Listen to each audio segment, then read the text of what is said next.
Hey folks, today on the eCommerce Money Map podcast, we're hearing from Regina Peterburgsky. Regina is a seven-figure Amazon seller and host of the Women on Amazon podcast. She shares a lot of great insights about how she found her success and about how others can get there too. Enjoy.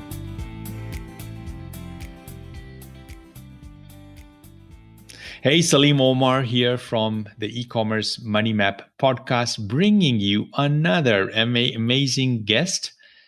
Today, our guest is none other than Regina Peterburgsky. She is a successful seven-figure Amazon seller. She now spends her time building Amazon brands and helping others do the same, in between single-handedly raising her 10-year-old daughter.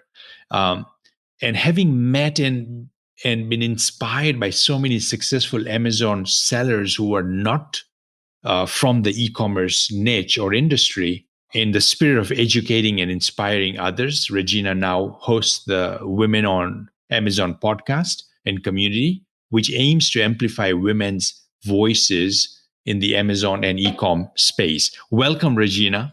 Oh, thank you so much for having me, Salim. I'm honored to be a guest on your show. Thank you. Now, you've got such an amazing background. Before you got into the e-commerce niche or, in the e-commerce business, tell us, kind of a big picture, 30,000 foot view of who is Regina? Oh, that's a really good question and one that people don't tend to ask. I have a long history of being really bad at working for other people. I think the only proper jobs I've ever had, I've always been fired from. So I've always sort of had to find ways to support myself and generate money in different ways. I spent many years selling all sorts of stuff on commission. I think I've sold pretty much everything except houses. I've sold insurance, I've sold cars, sold art, everything. I then spent about 10 years actually traveling the world for a living, where I was taking people away on holidays. So I had like the best, even though it was a job, it wasn't really a job, it was a life, traveling around the world. And then when I stopped doing that, I got into bricks and mortar retail. For my sins, I opened a fashion retail business, and ended up having that for 10 years. And it got to the stage where my child, I had a child at the same time, of course, as you do. My child was getting to the stage where 6-7 days a week working in this retail store was not working for us as a family. And so I had to start looking for ways that I could support us that didn't involve me working on the shop floor 6 days a week and all school holidays. So that's how I sort of got into e-commerce. And before I discovered Amazon, I did try a couple of other things. I did build out my own e-com store. This is before Shopify was what it is. So I actually spent, I think it was $30,000 building a website, and that was doing really well until, of course, Google changed their algorithm. And then overnight, I went from ranking number one for all my keywords on Google Australia to ranking nowhere, and that business sort of collapsed. So when I saw the Amazon FBA private label opportunity, it completely made sense to me because of my retail and previous online experience. So that's the very short précis of how I got to be where I am. Yeah, that's awesome. Now, you had a retail store in Australia. Where in Australia were you based out of? I still am. I'm in Melbourne, Australia. And were you selling the same product in your retail store that you transitioned and pivoted to selling online, or was it a different product?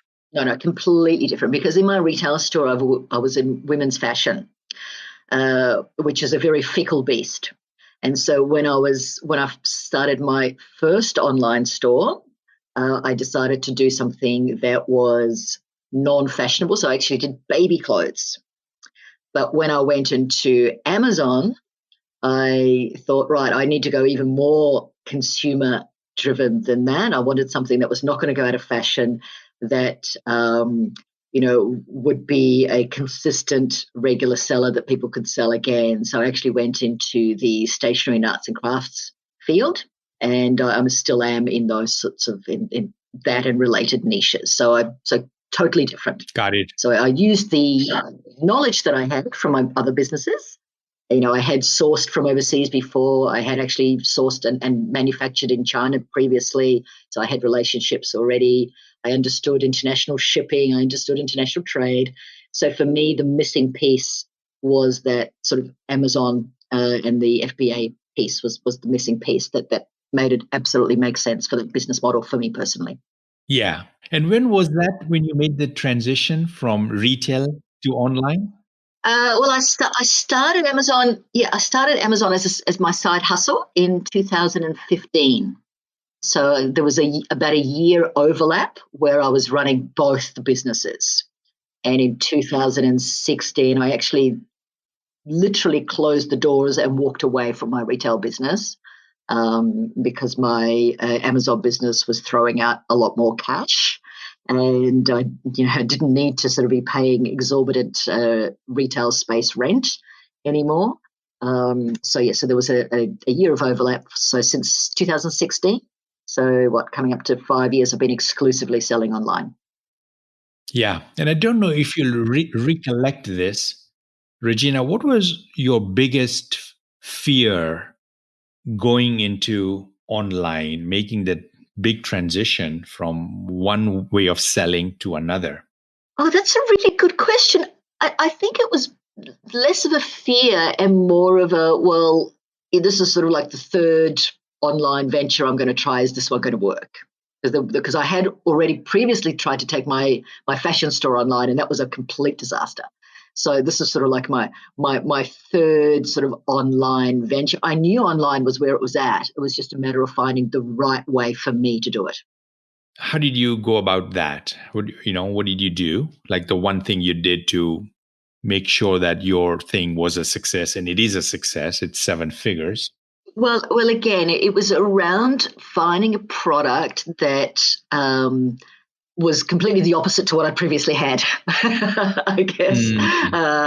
And also because I had experience in branding and marketing, unique selling proposition, the USP was super important to me. So when I was niching down my products and looking at my branding, it was, what am I going to do that's different, that's going to make me stand out?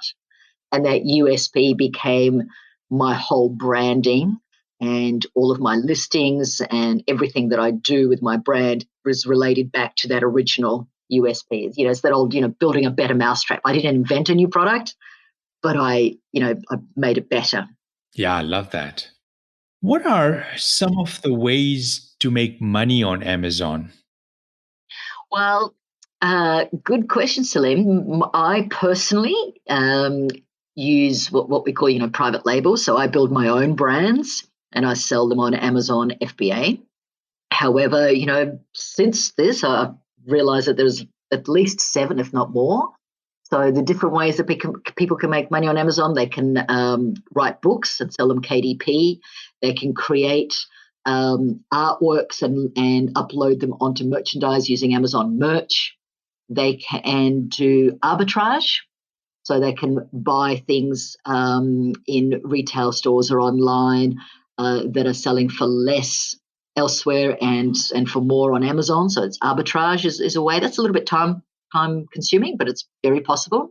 And wholesale is a very, very big way of selling on Amazon, where you're actually not creating your own brand, but finding other brands or just brands through distributors or directly through brands and selling that somebody else's products. So you're buying them at a wholesale price discount and selling them. So that's some of the other ways. So building your own brand is not exclusive and not the only way to use Amazon and harness Amazon as a traffic source for your products. Yeah. So now you've been at it for 5 years. You've built a successful business. Mm-hmm. What are the real pitfalls of selling on Amazon that people don't know about, that you don't get from browsing the internet? So we're really looking for some juicy stuff from somebody who's been there. Okay, so everybody who's selling a course or a training wants to paint a very rosy picture, and and there's a lot of success to be had. But there is also a lot of people who don't become successful because they're not aware that there are things that can happen. And the first and foremost is Amazon is a movable beast, and that they can change their rules. It's their sandbox, and we're just playing in it. And they can change their rules at any given time, and often do, that can throw up challenges. And so one of the most important things in this is being flexible and being able to pivot fast. So they're changing their inventory limits. So how many units you can send into their FBA centres, that has changed at least 3 times in the last 12 months. So we have to learn how to pivot. So it's basically being able to duck and dive on your entrepreneurial journey. I think and flexibility is really important. The other thing that people don't realize is in a physical products business is it can be quite cash intensive, especially if you have a successful product. Because in order to sell $1 million worth of product, you actually, depending on your profit margin, need to have between $300,000 to $500,000 worth of inventory, if not more, sitting in warehouses. So it can be very cash intensive. And that's something that a lot of sellers don't understand. They see these big numbers and they think, well, with $500, I can build $1 million business. Well, you can, but it's not going to be overnight if you don't have outside funding. So that's probably one of the biggest things that people don't realize. I know when my first product took off, and it took off fast, I was scrambling to fund the inventory I needed in order to grow. Yeah, that's great insights. Now, you started your own private label brand. Why was that? Why was that? Because when I saw this business model, I did a training course, and that's what I was told to do. I didn't know that there was other business models I could use for Amazon. And again, I had previously already had my own private label brand in my fashion business. So I understood that. I understood what branding was about. So for me, it was not a big deal. It was, okay, come up with a concept, get some designs made, find a factory, put my own branding on. For me, that was not something that was foreign. It felt natural to do. So I guess that's why. And again, as an Amazon seller, if you have your own brand, you do have a lot of protection. Amazon protects your buy box, and every year, Amazon is sending signals that it's looking more and more for people who are brands that are selling, rather than just throw up another pair of barbecue tongs that looks the same as the next one. That's why I did it, and that's why I recommend that the approach that people take if they're looking to sell on Amazon. Yeah. Why are you so successful on Amazon when, you hear so many folks that are not? What are your secrets? Yeah, look, my secrets, they're so not secret, because I think it comes down to the basics. Is when I started, I treated this as any other business. Coming out of retail, where, I spent $250,000 just on a shop fit out before I even opened the doors. Okay, so I knew what it took to invest in brands. So for me, my initial inventory order and all the branding, everything was less than $10,000 on Amazon. So for me, this was like Christmas. Like, oh my God, this is so easy. Like, why isn't everybody doing it? In terms of why I was successful, I think I took it as a serious business, not a get rich quick scheme, and I treated it as such. And number 2 is what I mentioned before, was that real, unique selling proposition in my niche. I researched my niche very thoroughly as to what was going on in there, and what the trends were, and what the problems the customers were having, and I fixed those problems. So it's business 101, not a secret at all.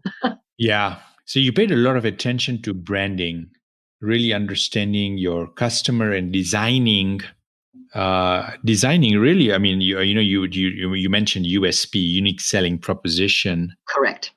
Giving them what they wanted, right? Well, giving them something that they wanted, because I was reading the negative reviews, and the complaints were all the same, but nobody had actually fixed that problem. So when I sort of came in and said, right, here it is, it was like very easy, and my product took off super fast. Yeah.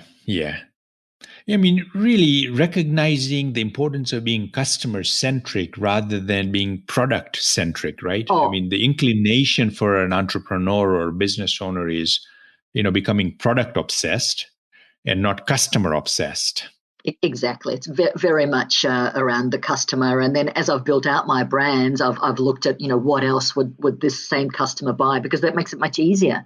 Your second, third, fourth product is much easier to build out in the brand because you can see what else they're buying and you can offer it to them. So yes, absolutely. And of course, that's Amazon's obsession. And if you read anything about Jeff Bezos and his background and what he's doing with Amazon, everything is about the customer. Yeah. Which unfortunately sometimes is not so good for us as sellers, but we have to, if we understand that, and as I said before, we're playing in his sandbox. Yeah. One of the best forms of education that I've had is reading Jeff Bezos's annual shareholder letter. And Yes. I read them from day one or year one all the way till this year. Mm-hmm. Pretty amazing. I mean, you just learn a lot Yeah. of the journey, the obsession, Mm-hmm. what was important. Yeah. And, any business, any e-commerce business can apply those same principles in their own business. Yeah, absolutely. Regina, what's when it comes to accounting firms and working with an accountant, what's the best conversation or the most important conversation that an e-commerce business needs to have with their accountant? Well, there's a couple. Firstly, I think it's important that the accountant that you work with actually understands your business and understands your business model. There are a lot of generalist accountants, but if you're an e-commerce or if you're on Amazon, I think it's really important that the accountant that you engage really understands the vagaries of what that means and the implications of a physical products business. I think the other conversation you need to have is in this business, there's lots of cash requirements, as I mentioned before, for inventory. So I think inventory planning is something that's really important in a physical products business, whether that's on Amazon or on e-commerce or however you do it. And, understanding cash flow is super important because entrepreneurs, we tend to be bigger picture people, and it's important to have somebody on our team who understands the minutiae of cash flow. So I would really encourage your listeners, if they're in this business, to really look at having that discussion with their accountants. How are they going to grow? How are they going to fund their growth? Where is it going to come from? Is it going to come from organic growth? Are they going to be able to take money out to support their lifestyle? Or are they going to be able to, or are they going to have to find funding to fund their growth? So I think those are the really important conversations that need to be had. Also, long-term exit, I think is also something that should be discussed with your accountant. What are your goals for your business? Because depending on what your goals are, you're going to have to structure. You can structure your business in different ways. So if you're looking for an exit, there are certain things that your accountant will advise you to do that are different than if you're just looking for a cash flow business. That's the conversations that I would be advising people have. Yeah, makes so much sense. Now, you said you were in for the long run. Yeah, two things you mentioned. One was a brand, and then the other one was, staying in for the long run. What does that mean? What did that mean for you? How was your mindset approaching your business in that way? Okay, well, my mindset, it comes down to the why. Why do you want to be in business? And for me, when I got into this business, I had a very strong plan that in 2022, so remember this was in 2015 when I started, but I knew that in 2022, my daughter and I would take a year off and spend a year traveling. Okay, now, of course, now that's been pushed out to 2023, given what's going on in the world. Mm-hmm. However, that was always the plan. So I knew that by that stage, I needed to have a certain amount of cash in the bank to be able to allow us to do that. And of course, I wanted to be able to live, quite nicely between now and then. So I had that sort of 6-7 year plan was always in mind. And that's my why. And I think that's really important for business owners, irrespective of what sort of business they're in. Why are you doing this? what's going to get you through those times where you open the computer and something unexpected has happened and you've got to fix it. And you sort of go, okay, so it all comes back to what's your motivation? What is your why? So for me, I had a very, very solid idea of what I was wanting to accomplish and in what time frame. Yeah, that's great. What's the number one most important requirement to be a successful entrepreneur? Oh, mindset. It really comes down to mindset. And some people are just not cut out to be entrepreneurs, and there's nothing wrong with that.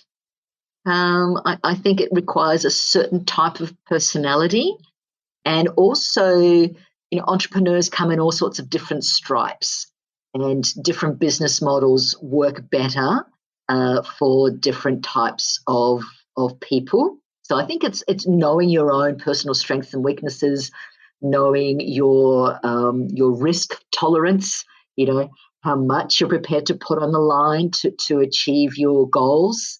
I think that's really the number one most important thing. It's knowing yourself and knowing where you best fit into this entrepreneurial world and which particular business model is right for you. Yeah, that's so good, so important. Yeah. Regina, this has been so good. Thank you for sharing all the information. I've got a few more questions that I'd like to ask you. Go. First one would be, who's been your biggest influence, or it could be a book you read, it could be a seminar you attended, it could be a person that you've met with, a coach, a mentor. Who's been that for you? Oh, look, you know what? There's been so many over the years. I've been doing different. I think I've spent more money on personal and business development and books over the last 30 years than just about anybody else I know. I was a follower of Robert Kiyosaki before he was Robert Kiyosaki. He was actually, famous in Australia here 30 years ago, and I was doing trainings with him before he even wrote Rich Dad Poor Dad. So he was a very early influence. I follow Tony Robbins. I've done some of his trainings.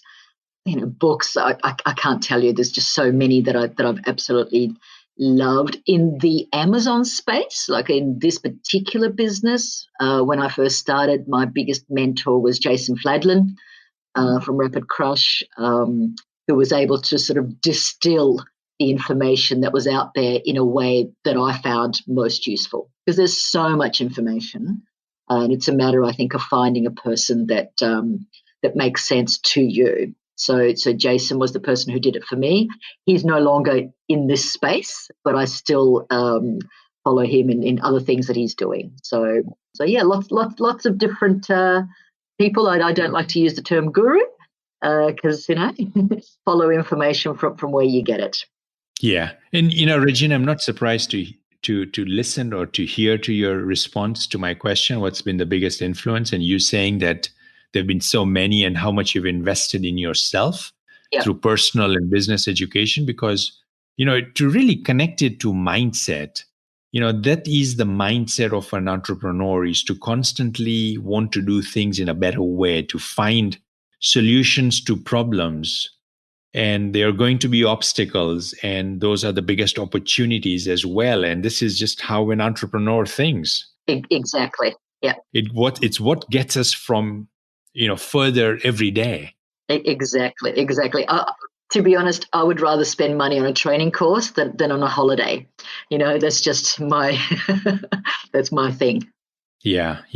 And from personal experience, been in business for 25 years myself in the US, born and raised in Kenya, came here with, for a college education, and then, went into entrepreneurship. For me, it's been my biggest ROI. My biggest return on investment has come from more than the education. The formal education I did was the informal education that I did. And that's been pretty amazing. Oh, well, I actually never completed a university degree. I started 2 different university degrees and failed both. So formal education, I don't hold, unless you're going into a profession. Yes. Like a doctor, lawyer, accountant. If you were going to be an entrepreneur, you may as well just get out there and do it. Forget your 3 years of college or 4 years of college. Just get out there and boots on the ground. That's my thinking on it anyway. Yeah.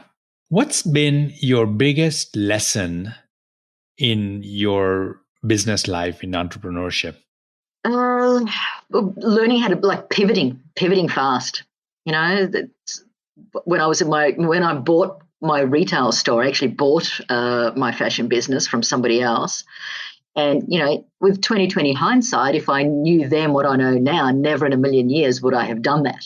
But that's the way it is. You learn, after a few years, understanding that the nature of consumer behavior was changing and being able to pivot. As I said, I tried twice online businesses before I found my third one that actually worked for me. So I think it's the not being discouraged and trying new things and being able to pivot and seeing where things are going. And still every day, as I mentioned earlier, Amazon keeps throwing things at us, so we have to to know how to pivot even within a successful business. We're constantly learning and growing. So I think that's super important. That's awesome. Yeah. So I want you to share how people can reach out to you if they can. And before you do that, I'm just going to, put in a question here for you to kind of think about, and that'll be my final question. Sure. Is what is the one thing I didn't ask you that I should have asked you? And that'll be my final question. So before we go there, how can people reach out to you? Okay, so I'm very easy to find. I'm the only Regina Peterburgsky that exists, so you're not going to have difficulty. I'm on all the social platforms, including Clubhouse, as that. My branding is Women on Amazon, so I have a podcast, which is the Women on Amazon podcast.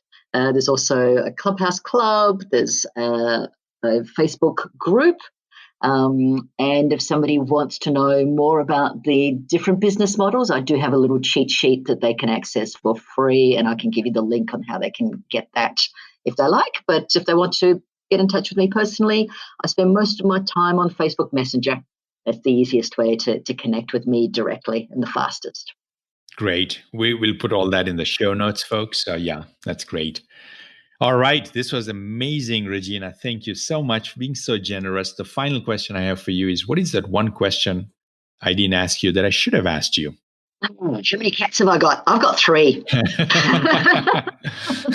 And does that make me a crazy cat lady? I don't know. We're debating whether 3 tips you over the edge of crazy cat lady or not.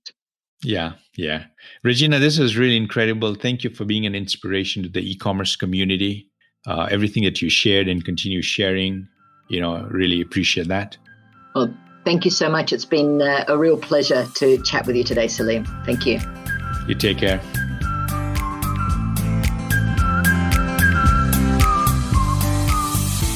Thanks for listening to the eCommerce Money Map podcast. If you'd like to hear more episodes, you can find them at eCommerceMoneyMap.com or on your favorite podcast directory. Don't forget to like and subscribe. If you want to learn more about the eCommerce Accounting Hub, visit eCommerceAccountingHub.com. Thanks for tuning in. We'll see you next time on the eCommerce Money Map podcast.